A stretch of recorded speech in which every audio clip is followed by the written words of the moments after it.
It took about a year and a half, and I lost 155 pounds. In a year and a half? Yeah, it was pretty fast. So you were literally half of that was yourself. Why I said I wanted to lose 155 pounds, because I wanted to lose half my weight. Wow.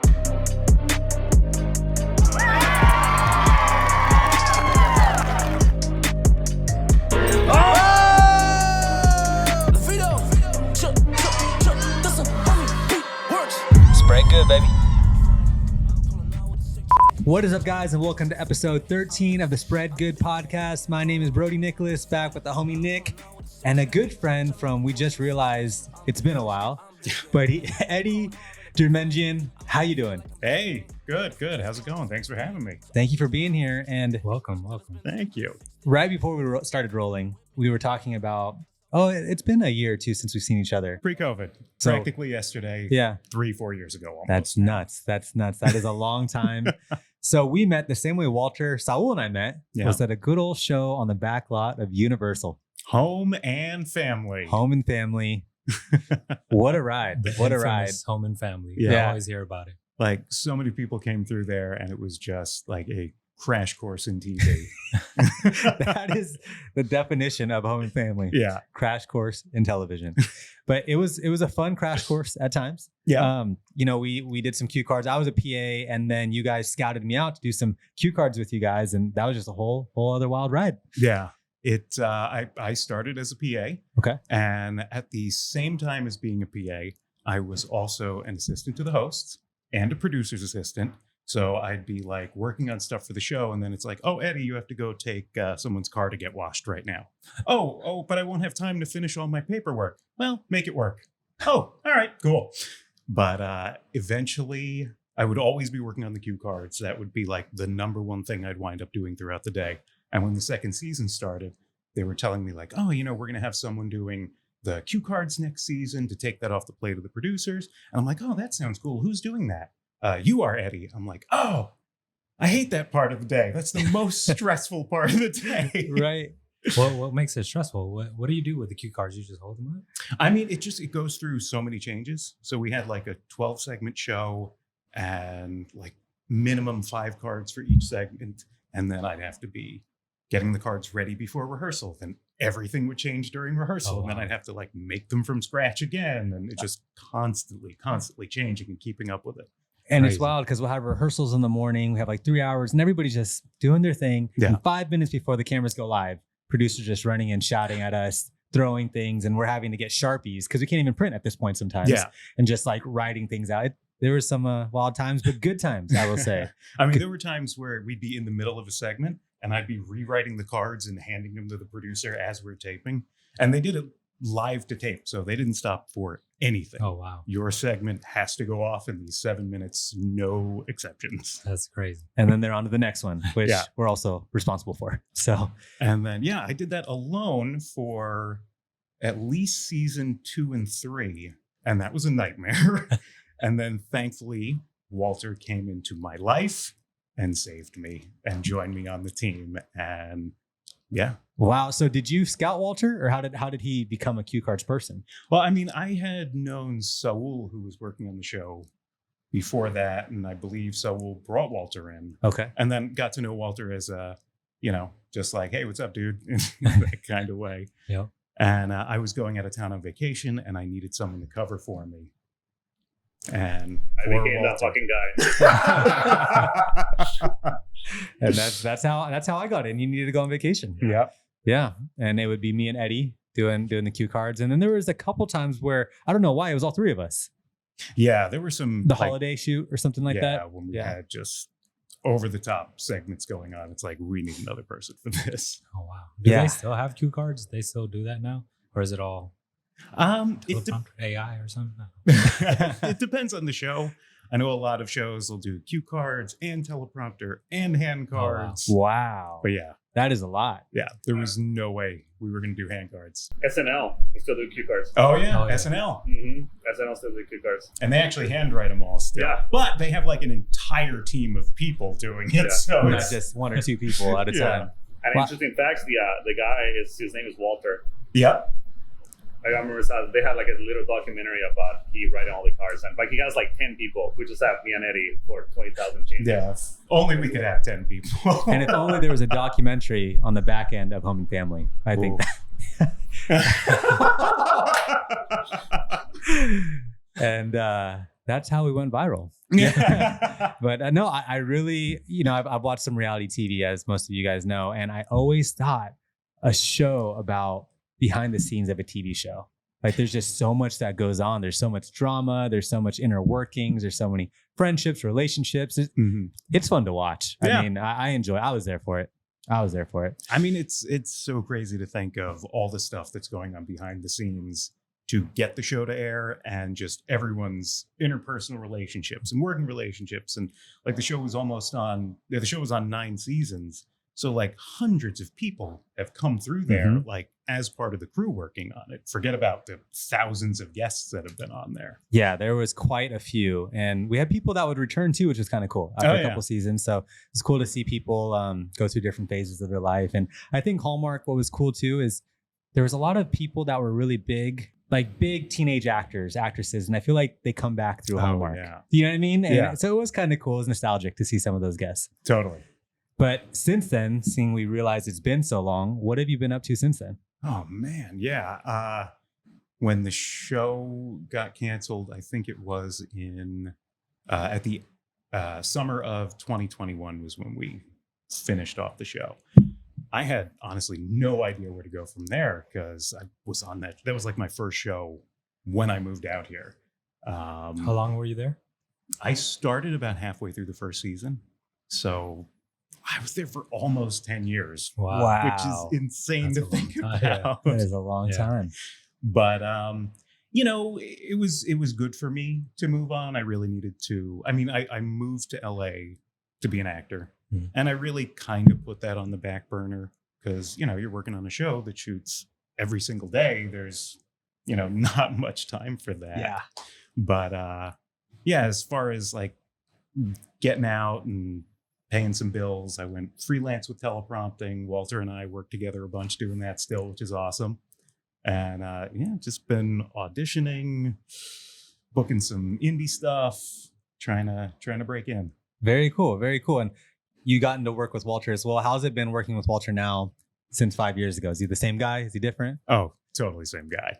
Yeah. And we have a shorthand when we're on set. And like we said, going through the fire at Home and Family, like nothing phases us when we're working on TV shows, movies, commercials now.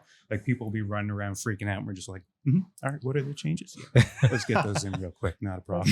I love that.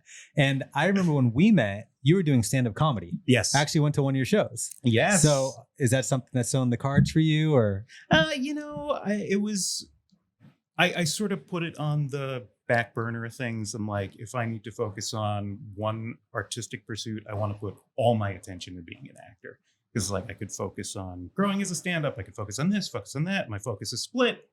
Yeah, I'm not really going to see too much headway. But I had so much fun doing it. It was a great learning experience. It's another tool for the toolkit. For sure. It really helped me, because I used to be like so nervous on stage in front of people, and you think as an actor, that's not going to be great for you. But it really helped me loosen up, get comfortable being in front of groups of people. That's awesome. And I've been following you along on Instagram. You've been doing some acting. Yeah. And so what are some of the films you've been working on or participated in? I mean, it's been a lot of indie stuff. I do a lot of student films. It's cool.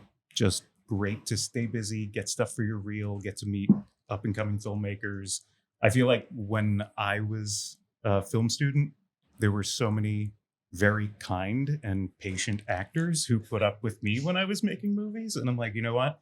If I can also pay it forward and help someone else out while they're trying to create their vision, I definitely want to be a part of that too. Very good. Yeah. That's exactly very good. There you go. Nice.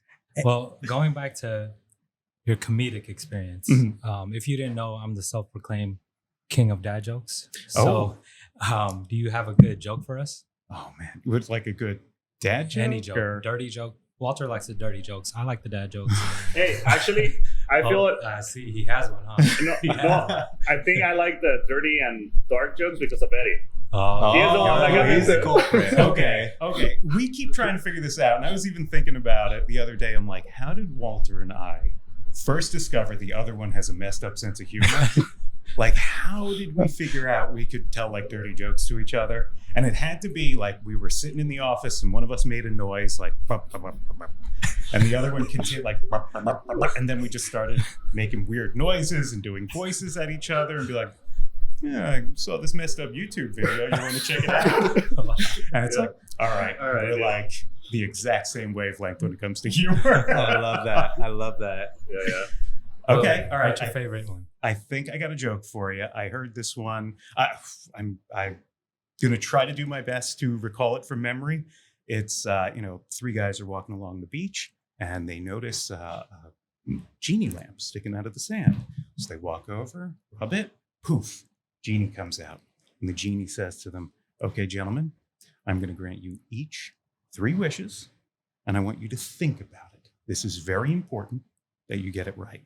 And the first guy says, "All right, I've noticed I'm getting a little older. I want to, stay in good health. I want to, be the healthiest guy alive."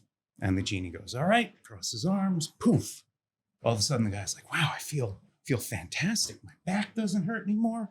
All right." And they go to the second guy and he says to him, "All right, what's your wish?" "Well, that got me thinking, since this guy wants to be in good health. I wish I could be 25 years old for the rest of my life." Poof. All of a sudden, the guy's like receded hairline comes back. He has more life in his cheeks. And he's like, "I feel fantastic too. I've never been in such great health." They get to the third guy and he says to him, "All right, what's your wish?" The third guy says, he thinks long and hard about it. And he says to the genie, "I wish for my left arm to spin counterclockwise forever." "Okay, you're sure?" Yes. Poof! All of a sudden, the guy's arm starts going. So the genie goes back to the first guy and he says to him, "And now for your second wish." And he says, "Well, I've always wanted a partner in life. And I wish I could, have the most amazing, beautiful, wonderful woman ever." Cross his arms, poof. All of a sudden, this woman runs up to him on the beach, throws her arms around him, gives him a big, passionate kiss. She's gorgeous. Oh, they fall in love. It's amazing. Genie goes to the second guy and he's like, "How about your wish?" And he's like, "Well, I wish I was just I could attract any woman that I wanted."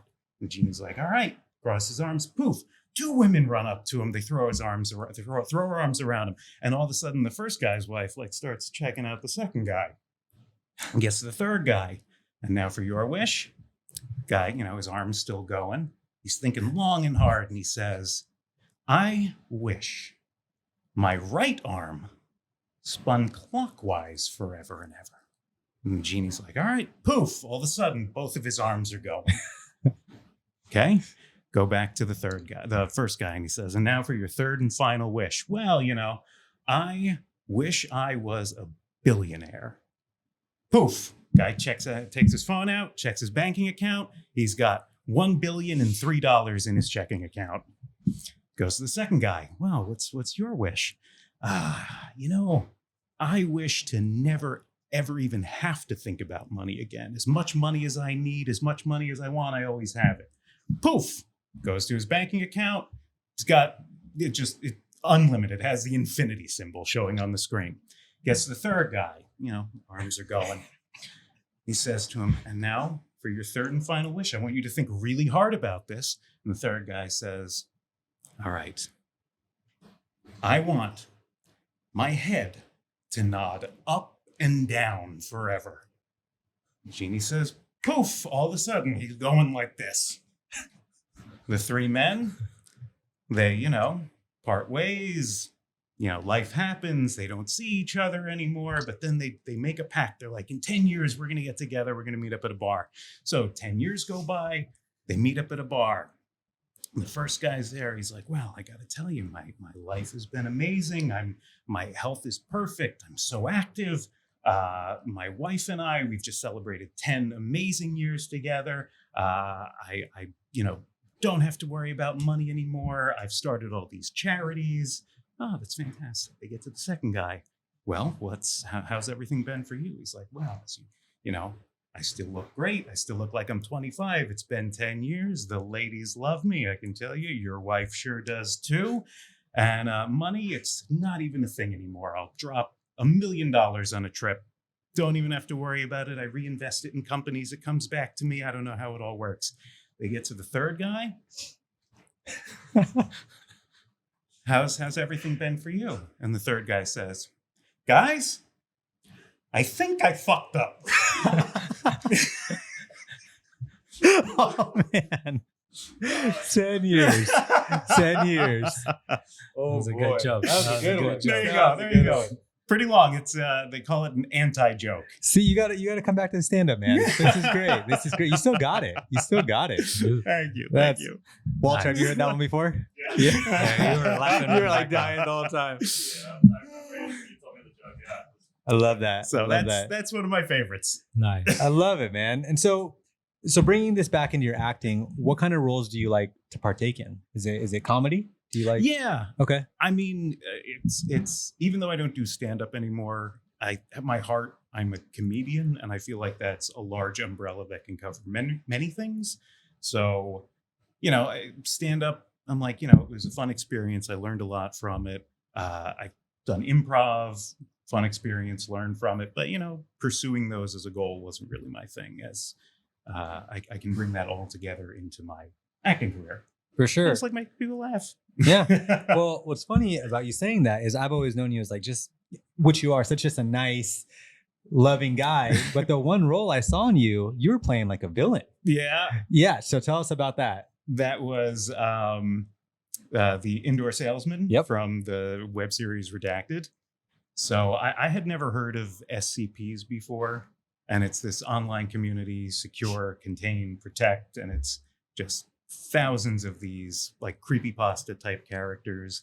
And this company, Lot One Productions, they secured some funding and decided to make a web series out of their favorite ones. And I responded to the casting breakdown they put out. And it's like, the salesman, I'm like, this character is exactly the type of character I play. Just real fast talking, real big smiles, really funny, but could turn evil like on a dime. And so it was such a blast being that character. Yeah, no, it was fun watching. Yeah, I watched along on YouTube. It was cool. I feel like everything I book, I wind up having to wear my black suit in. So I'll like a job like that. I'm a salesman. I'm in my black suit. I'll book something that's FBI. It's like, well, time to break the suit out. It's kind of like they book my suit and I just take it to each job and wear it. It works. Yeah. It's a good investment, that suit. Yeah, right. Paid for itself many times over. And what are some of the challenges you've had as an actor over the years being here in LA? I mean, it's a grind. It's a nonstop grind, constantly looking for jobs. I mean, most of your job as an actor is auditioning, and then every once in a while you get to act. But I mean, there's also a lot of people out here who take advantage of actors, nickel and dime people. Every service costs money. Yeah, it can be very predatory, and I know a lot of people who've gotten caught up in that, and it's just like people burn through their savings, and yeah, it's unfortunate. For sure. That whenever someone has a dream, someone's willing to exploit it. Absolutely. And then there's a big thing going on here in LA right now, right? With the writer's strike, the actor's strike. And I see you've been pretty involved in that. So tell us a little more. My girlfriend and I are always out on the picket lines and just fighting so actors and writers, our careers can stay viable and we can have a living wage and protections. I mean, this business has changed fundamentally, like the entire model for how the business works. I mean, I remember having friends when I was living in Vegas in the early 2000s who'd moved out here, and they would tell me like tips and tricks about how to make your way in LA as an actor. And then when I moved out here, it was completely different just a couple short years later. And in the time I've been out here in the last 10, 11 years, it feels like it's changed entirely again. Like I remember having to have paper headshots and giving them to casting directors. Now everything is digital, especially with COVID. everything, all your auditions are online. So the business has fundamentally changed. And when streaming came along, we actors, writers, everybody made a lot of concessions because it was a completely new business model. They really didn't know how to monetize things. So, we gave on things like, all right, yeah, it's less of a rate, but it's an opportunity to get more stuff made. But since streaming has blown up, these companies, they know exactly how much money they're making. They know how to monetize it, and they're selling ads. And now we're like, okay, let's all get our fair share. And they're like, we just don't know how to calculate it. It's like, yeah, you do. Yeah, you sure do. Right. No, and it's just devastating. It's been going on for quite a bit now, right? Yeah, the writer's strike, they are over 100 days. That Wow. started at the started at the beginning of May. And I was out there on the picket lines supporting the writers also. I was doing a teleprompter job at Paramount Studios on like the first day of the strike. And I'm like, you know what? My lunch break came along. I walked out the gate and joined the picket line. It's like, all right, got to go back. Walked back in. The strike captain, when she saw me, she's like, oh, I thought you were coming to yell at me. I'm like, no, I'm here to help. That's cool. That's cool. And then last week you were actually in New York. Yeah. And you were striking out there as well. I had planned to visit New York to see some family. And I'm like, you know what? If I'm going to be on the East Coast, I'm going to have to swing by one of the picket lines to check the vibe out there. And I figured since, we worked on the Universal lot, I'm like, I got to go to 30 Rockefeller Plaza and strike out there too. Yep. So, and did you notice any differences from LA and New York? First I was surprised by the size because we go to Disney a lot and it's like a mile just to walk around the entire lot to pick it. So when I got to 30 Rock, I'm like, where is everybody? And it's just like this tiny little section because New York's so much more congested. They don't have that much area. But even though it was a smaller area to pick it in, the energy was still there. Everybody was, great mood. Everybody was so friendly. And got to meet some writers. Someone that my girlfriend went to college with who lived in New York. I'd never met this guy before, recognized me at the picket and ran over to me. That is cool. Yeah. That is cool. Small world. Totally. Small world in the community. Totally. I think what's interesting that I've learned from this writer's strike and actor's strike is I have never been part of Hollywood. I don't know how the inner workings go, but there are just so many people affected, right? Yeah. There's so many actors, so many people in the background who you don't even think about, who are out of work, who aren't getting benefits, things like that. Can you talk a little bit about that? Yeah, it's absolutely terrible that we need to be on strike, and being on strike is absolutely terrible, but it's extremely necessary for the industry to move forward so everyone can receive fair, equitable wages and treatment on set. A lot of people are, it's not just writers and actors. And I know some of the misinformation that's coming out is kind of like, these millionaires, and it's like, well, no, there's about 200,000 members in SAG. And in order to qualify for health insurance, they have to make, I believe it's $27,000 a year, and 87% of members of SAG do not qualify for health insurance. So when you see like the bigger name A-list actors out there, they're on strike to support the working actor, the working people on set. And a lot of people are donating money and food and funds to people who affected by the strike. I saw just the other day a couple of ADs set up a fund, assistant directors set up a fund for production assistants who are absolutely feeling it. So, I hope it's a turning point where a lot of people in this industry who are being taken advantage of and not receiving the living wage that they need realize, hey, wait a minute.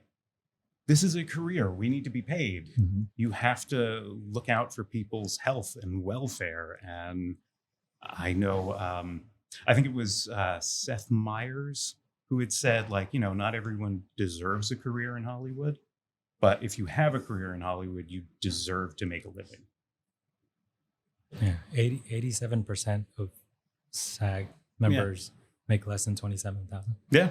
That's how can you even live out here? Yeah, I have made $0 as a member of SAG this year. Wow.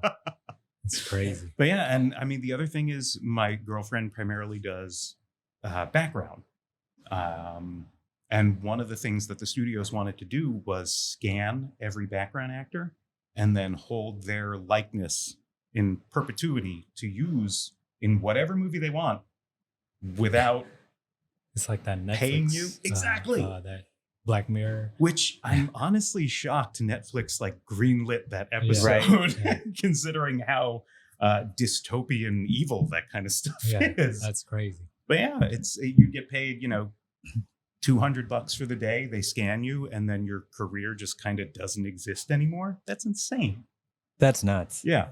And so, how do you stay so positive through it all? Because it's been such a roller coaster with a lot of negatives, but here you are smiling, telling jokes, being happy. Like, how do you do it? I mean, I'm fortunate enough to have the side work teleprompting. I mean, there's been a lot less of that since the strike's been happening, but I, tighten my belt a little. And what really keeps me positive is the hope that this is going to make things better for everyone. And that's what I hold on to that gets me through the strike. I am hopeful that in the end, the writers and actors are going to get what they want. And hopefully all the other unions will ask for what they deserve also. And I just saw Stand With Production, a union was just formed for, I believe it's commercial production assistants. So it's band together, everybody. I had no idea there were so many unions. My friend is an animator. Mhm. They have their own union. Saul was telling me about all the unions for all the different people that work on the lot. It's crazy. I just hope everyone gets their fair share. Yeah. Get paid, everybody. Yeah. You work hard, get your money. 100%. Great outlook. And back when I met you, on another note, completely different note, is you had quite the transformation. Yeah. Yep. Eddie, when I met you, I think you were over 300 pounds. I was over 300 pounds. Yeah. I honestly don't know exactly how much I weighed because I found out afterward that my scale wasn't working properly. Oh, wow. So I weighed myself. I go to the doctor and my doctor tells me I'm like 30 more pounds than my scale was at home. And my scale at home, when I was at my highest weight, was telling me I was 300 pounds. So I was well over 300 pounds. I mean, I'd always been a bigger guy my entire life as a kid. And then, just the stress from working on a TV show, going nonstop, being in LA, I didn't prioritize myself. And it gets out of hand fast if you're not paying attention to it. And what was the turning point? What was the moment that you decided to change? It was little things that built up over a while. I mean, I have so many before pictures of myself on my phone. But I remember there was one time at Home and Family, I had hurt my back. And I remember that. Laid down in my office just to have the hard floor on it. And I couldn't get up. And I'm like, oh boy, I live here now. And by the time I got home, I just had to see my doctor and I had slipped a disc in my back and I was on bed rest for like a week. It was awful. I've never experienced anything like that. It was just constant pain, laying in one spot. And honestly, even that wasn't the one tipping point that made me change. It made me want to change. But I got to the point where it's like, I used to joke like, I don't want to have a heart attack by the time I'm 35. And then I started getting close to 35 and I'm like, I need to make some real changes in my life. And, I did the whole, January's coming up. I'm going to get in shape for January. And I really did. I was at the gym every day. I completely changed my entire eating, how I look at food, what I use it for. I mean, when you're bigger, you don't really think about it, but it's like food is energy. You eat to get energy to move your body. And if you eat too much, you don't need it. You have to listen like, oh, am I hungry or am I just thirsty? What is this feeling right now? Am I bored? So Stressed good. out. Yeah. And But it took about a year and a half and I lost 155 pounds. In a year and a half? Yeah, it was pretty fast. so you were literally half of that was yourself. why I said I wanted to lose 155 pounds, because I wanted to lose half my weight. Wow. Yeah. And so you were talking about how you look at food, how it's fuel, energy. Was that just a thought that came to you, or did you see like something on TV or a YouTube channel? Like, how did you start looking at that? Because I know that's a big transition. Even for myself, I was actually a bigger kid growing up my whole life, and making those mental switches, it's tough. And actually making those habits and routines, because I wouldn't say it's easy, but it's kind of easy to do it for a week, right? Yeah. Maybe a couple of days or prepping for a vacation, but you made it into a legitimate lifestyle. Yeah. So like, where did you get that education or that? I mean, we'd have a lot of people on the show talking about health and fitness and food stuff. And I mean, I took information from that stuff I'd read online, and I kind of just had to put it together. The thing that really clicked and helped me, now I'm not saying this isn't the be all end all, but intermittent fasting worked a lot for me. I mean, it was easy for me to just have coffee for breakfast. Yeah. And then I could have more calories later in the day, because I used to look at it like, I could say no to a donut at 8 a.m. That's easy. But as the day goes on and your willpower gets less, it's like, maybe I want a piece of cake later. Yeah. And it's like, well, then save calories for later and have that piece of cake instead of a donut and cake. Yep. No, so true. And did you like count macros or anything like that? Or did you just kind of watch your intake? At the time, it was mostly just looking at eating within my 8-hour window and sticking to a calorie goal. But now I'm more about making sure, I mean, my main goal is hitting my protein for the day. And then I kind of let my carbs and fats fall wherever they do. Very cool. Did Very you have cool. any like trainer or anything help you with working out or your diet? When I first lost the weight, I really just did cardio and eating and did it on my own.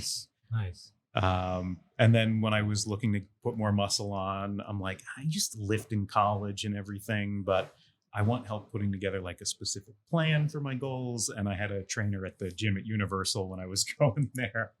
And so, I took information from that, and then also learning from YouTube, like watching fitness people. And I mean, a lot of the information, a lot of it you write off. You have to look at like, okay, this person clearly knows what they're talking about. I can incorporate this. But yeah, for me, it was really just putting together a plan, sort of piecemeal from a lot of information.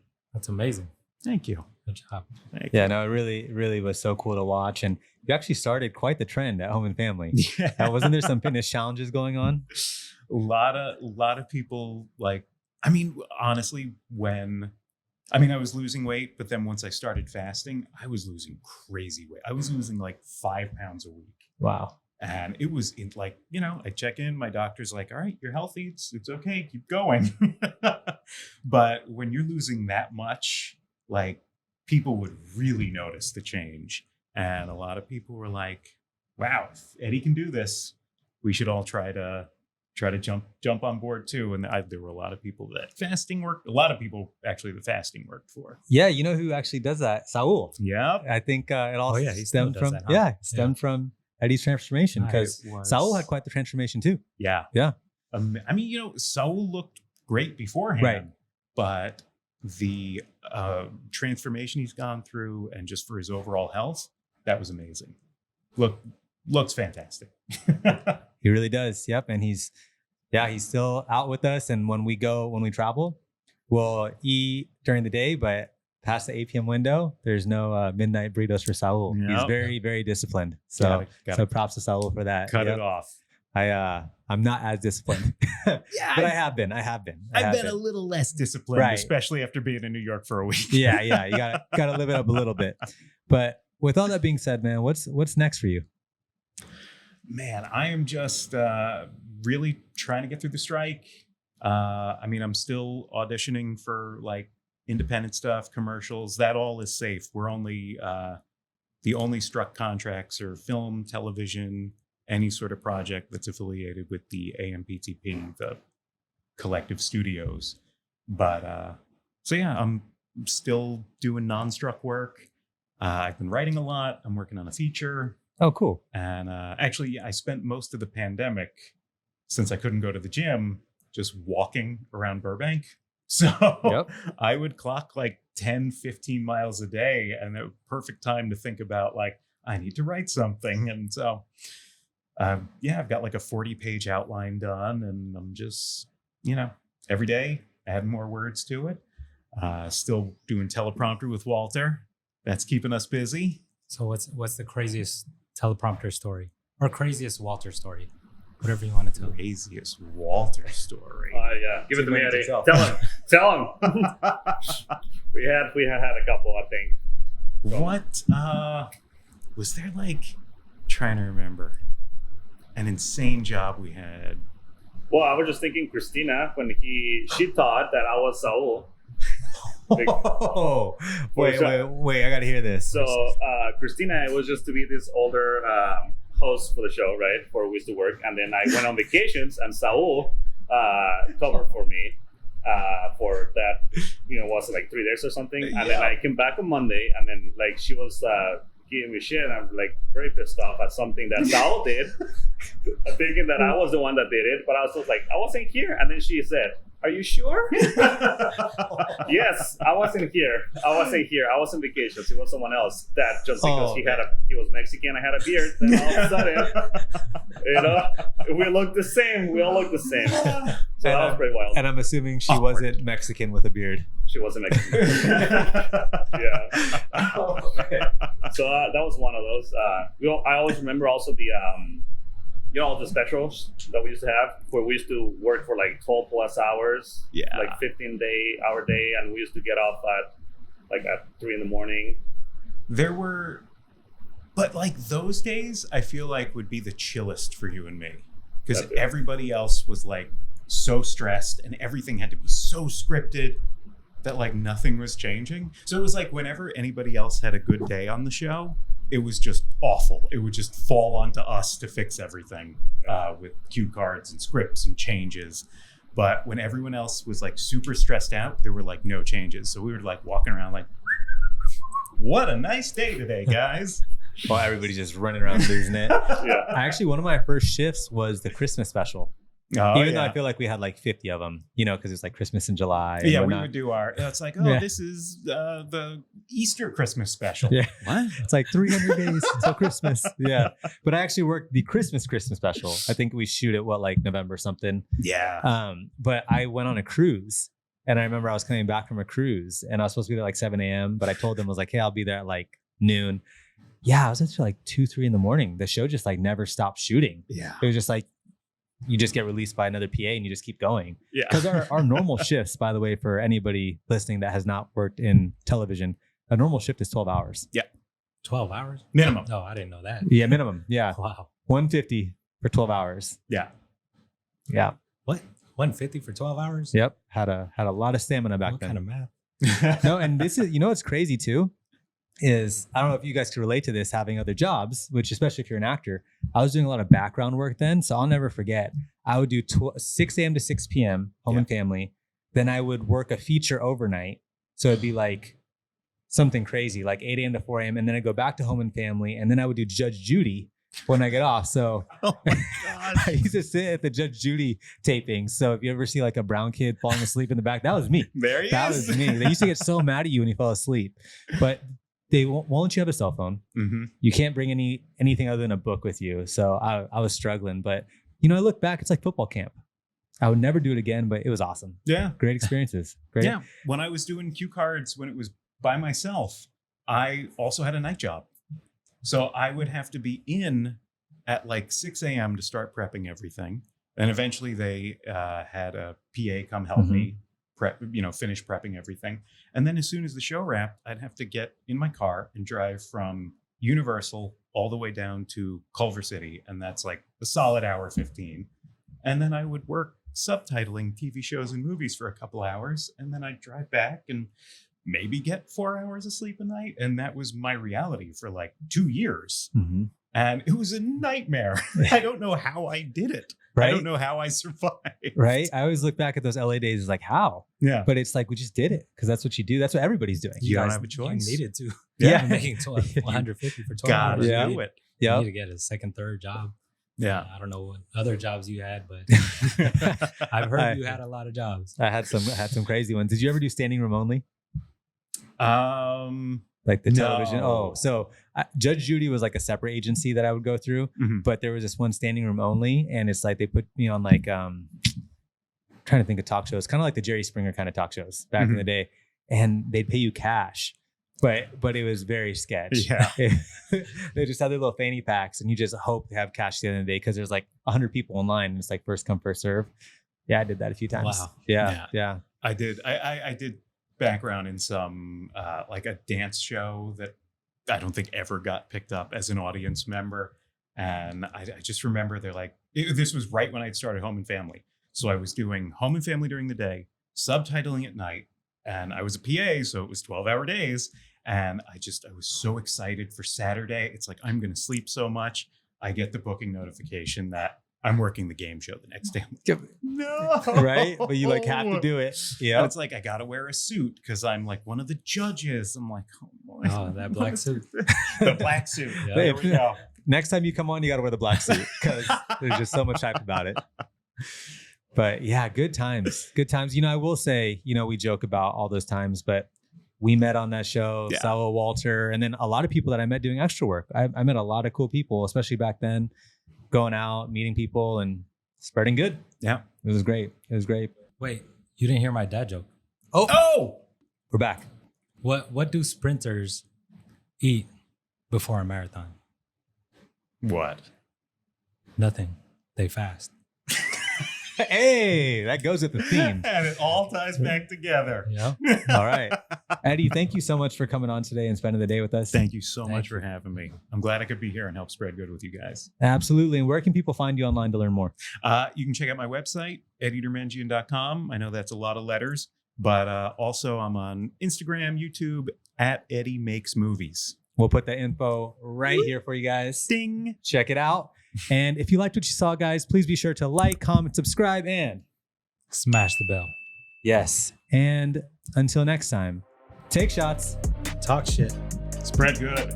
Cheers.